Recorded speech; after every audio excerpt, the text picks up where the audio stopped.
Selamat petang, salam sejahtera. Terima kasih karena bersama dengan saya di Nazlin Unity Channel. Petang ini kita dikejutkan dengan satu berita daripada Perikatan Nasional yang paling hangat sekali, yang melibatkan tentang peruntukan parlimen dan ada kaitan dengan dua ahli parlimen yang telah pun memberikan sokongan kepada Anwar Ibrahim.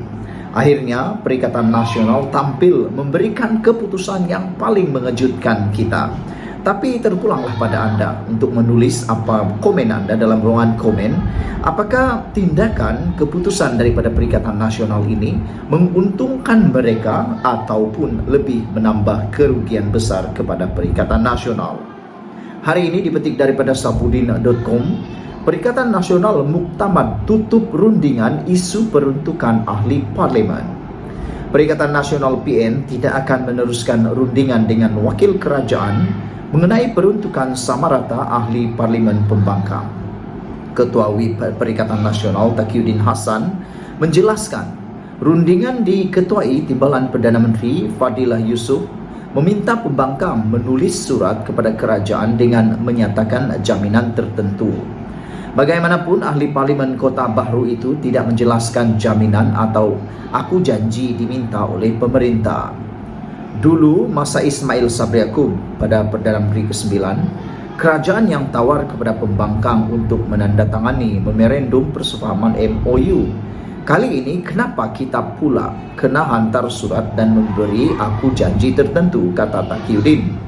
Sebab itulah terhentinya kita tak akan tulis apa-apa untuk dapatkan peruntukan ahli parlimen, katanya pada sidang media. Beliau turut mengulangi dakwaannya bahawa janji untuk memberikan peruntukan kepada wakil rakyat terkandung dalam manifesto Pakatan Harapan PH. Pada September lalu, Fadilah mendedahkan ahli parlimen pembangkang tidak menghantar surat memohon peruntukan di sebalik pelawaan kerajaan. Sebelum ini, ahli parlimen Pasir Emas Ahmad Fadli Sari mempersoalkan keperluan berunding dengan pemerintah untuk peruntukan samarata. Beliau juga mahu pemerintah menyatakan apakah matlamat rundingan itu dan syaratnya di Dewan Rakyat. Bagaimanapun, pemerhati politik menjangkakan fenomena ahli parlimen pembangkang menyokong Perdana Menteri Anwar Ibrahim akan terus berlaku kecuali suatu persefahaman dimeterai antara pemerintah dan Perikatan Nasional. Pengarah Eksekutif Ilham Center Hishamuddin Bakar percaya pemeteraian suatu perjanjian kepercayaan dan perbekalan CSA seperti ketika pentadbiran Ismail akan meredakan tekanan dalam kalangan ahli parlimen Perikatan Nasional.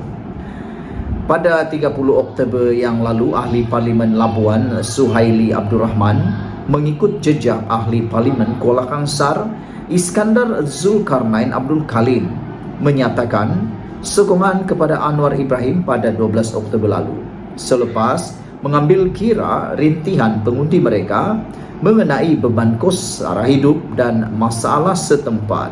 Dipetik dari Free Malaysia Today dipetik daripada sabudin.com. Sebelum kita berpisah, mari kita sama-sama merungkai apakah tindakan Perikatan Nasional memuktamadkan untuk menutup terus rundingan isu peruntukan ahli parlimen ini akan memberi keuntungan kepada mereka dalam menjangka masa panjang. Kerana harus diingat, tempo mereka berkhidmat baru 1 tahun, belum 1 tahun pun. Jadi kita tahu ada 4 tahun lagi mereka perlu berkhidmat di kawasan mereka. Adakah mereka akan sanggup bertahan selama 4 tahun lagi tanpa ada apa-apa peruntukan daripada kerajaan? Harus diingat, mungkinkah perkara ini hanya dilakukan oleh satu pihak saja?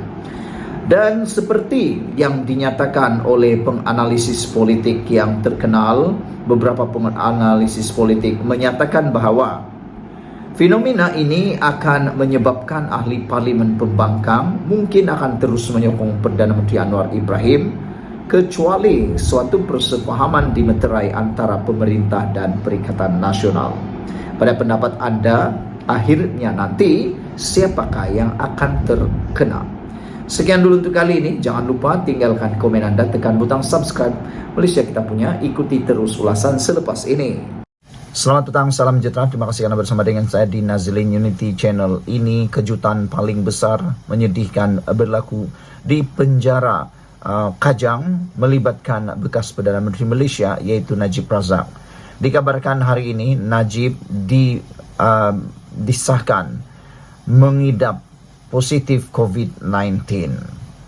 Bekas Perdana Menteri Datuk Seri Najib Tun Razak dilaporkan dijangkiti COVID-19 pada Rabu. Dalam satu kenyataan, pegawai khasnya Muhammad Mukhlis Maghribi memaklumkan Najib Razak dikejarkan ke Hospital Kuala Lumpur pada Selasa selepas beliau mengadu demam.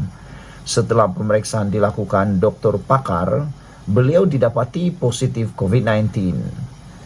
Pada itu, Najib dilaporkan berada dalam keadaan stabil dan sedang menjalani kuarantin dan rawatan di Hospital Kuala Lumpur. Sementara itu, Mukhlis mewakili keluarga Najib Razak berterima kasih kepada pihak penjara khasnya penjara Kajang dan Hospital Kuala Lumpur di atas tindakan pantas memberi rawatan. Pada 23 Ogos tahun lalu, buat pertama kalinya dalam sejarah negara, Najib menjadi bekas Perdana Menteri dipenjarakan selama 12 tahun selepas didapati bersalah atas tuduhan kes menyeleweng dana RM42 juta dana milik SRC International Sendirian Berhad. Saudara-saudara sekalian, Menteri Kesihatan telah pun memberikan kenyataan terkini tentang perkara ini. Hari ini disahkan bahawa Najib dimasukkan ke hospital, kata Menteri Kesihatan Malaysia. Dr. Zalina Mustafa mengesahkan Najib Tun Razak dimasukkan ke hospital. Bagaimanapun, beliau tidak boleh berkongsi maklumat berkaitan penyakit dan rawatan yang sedang diberikan kepada bekas Perdana Menteri itu. Saya hanya boleh mengesahkan kemasukan beliau ke hospital, tapi rawatan penyakitnya dan sebagainya itu adalah sulit, kata beliau. Itu sahaja yang saya boleh maklumkan, katanya. Beliau berkata demikian pada sidang media di bangunan Parlimen pada hari ini. SANI pada Rabu melaporkan bekas ahli Parlimen pekan itu dimasukkan ke hospital kerana dijangkiti COVID-19. Dalam satu kenyataan, pegawai khasnya Muhammad Mukhlis Maghribi memaklumkan Najib dikejarkan ke hospital pada Selasa selepas beliau mengadu demam. Setelah pemeriksaan dilakukan doktor pakar, beliau didapati positif COVID-19, katanya. Najib dilaporkan berada dalam keadaan stabil dan sedang menjalani kuarantin serta rawatan lanjut di Hospital Kuala Lumpur. Sekian dulu untuk kali ini. Jangan lupa tinggalkan komen Anda, tekan butang subscribe. Kita jumpa lagi. Bye-bye.